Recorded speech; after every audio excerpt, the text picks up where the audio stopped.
Ano yung step-by-step process sa pag-apply sa Japan?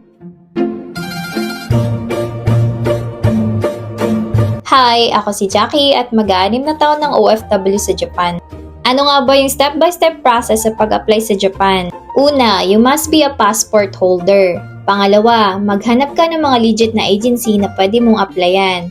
Pangatlo, gumawa ka ng resume at pasahan mo lahat ng agency na sa tingin mo ay qualified ka.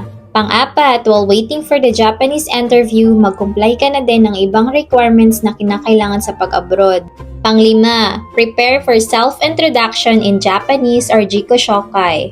Pang-6, mag-practice ka na din ng isasagot mo sa interview. Pang-7, habang nasa interview, huwag kakabahan at laging mag-smile. Pang-8, kung naipasa mo ang interview, pagkatapos noon ay mag-aaral ka na ng Nihongo.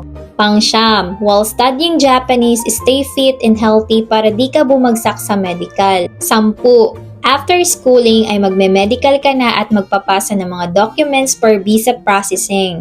At kung walang problema sa iyong medical at documents, congratulations kasi mag-aantay ka na lang ng iyong visa at date ng flight mo papunta sa Japan. Good luck to your new journey and see you sa Japan!